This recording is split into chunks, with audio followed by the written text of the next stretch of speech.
بص يا صاحبي، بما اننا خلصنا التحدي خلاص، يعني خلصنا مراجعات يعتبر اصلا.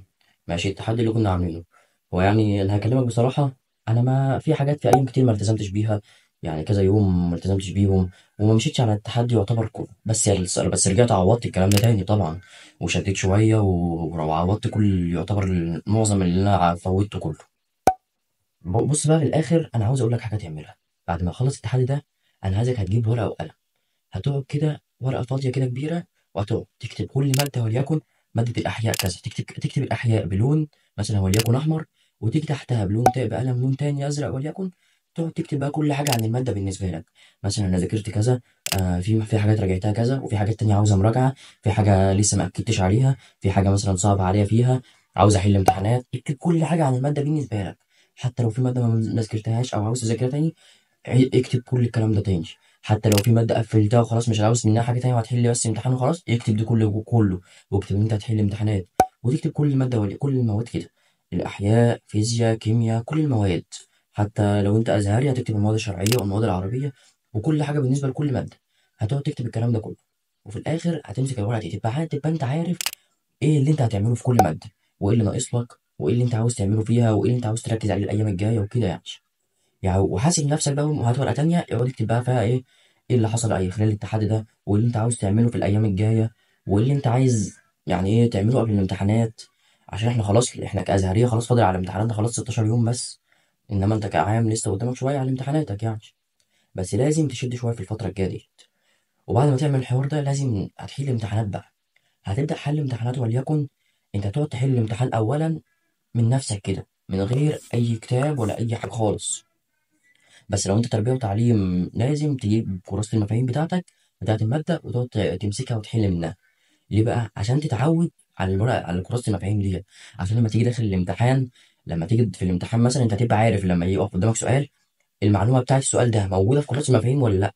فما تروحش مثلا المعلومة ما تكونش موجودة في كراسة المفاهيم وانت مش عارف، فتقعد تدور ساعتين ثلاثة، تقعد تدور لك حوالي بتاع ربع ساعة، تضيع ربع ساعة في الوقت يعني، وعمال تدور في كراسة المفاهيم، وفي الآخر السؤال مش موجود أصلا والمعلومة مش موجودة في كراسة المفاهيم.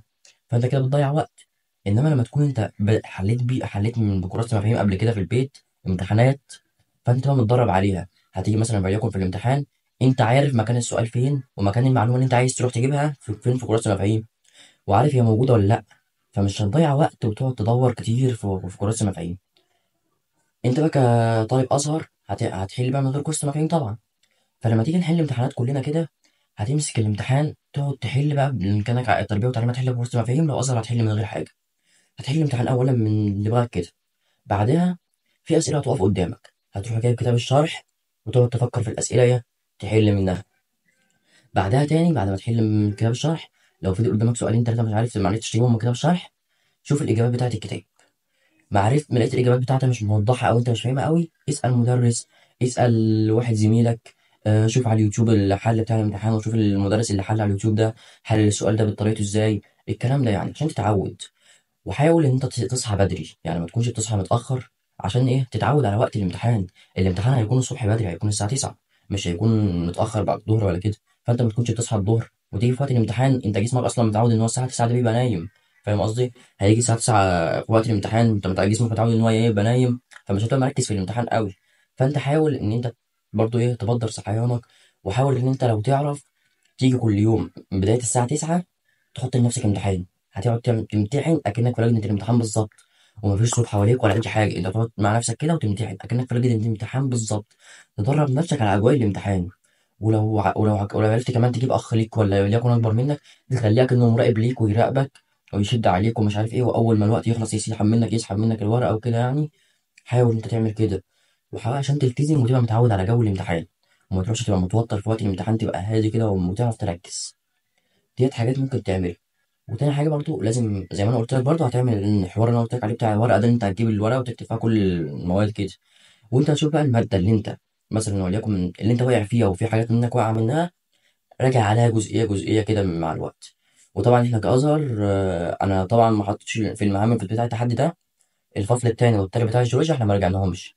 فانت برضو جزأهم كده مع وصراحة هم يخلصوا يعني في وقت قليل. فانت جزأهم كده مع مع الامتحانات يوميا.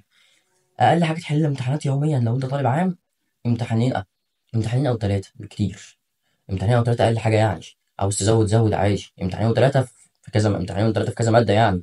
انما ممكن تحل في الماده الواحده ثلاثه اربعه عادي، انت براحتك. وانت كازهر اقل حاجه تعملها انت تحل في ثلاثه او اربعه. وطبعا عاوزين نثبت، لو انت ازهري عاوزين نثبت لك في الامتحانات بتاعت اليوميه ديت. انت هتثبت ان انت تحل كل يوم امتحان من فرع بتوع فروع الرياضه، او وليكن احنا نمتحن تطبيقيه وبحث. فانت يعني ايه، تحل امتحان على التطبيقيه، وكل يوم يوم امتحان على التطبيقيه، اليوم التاني امتحان على البحث. كده يعني بدل ما بينهم.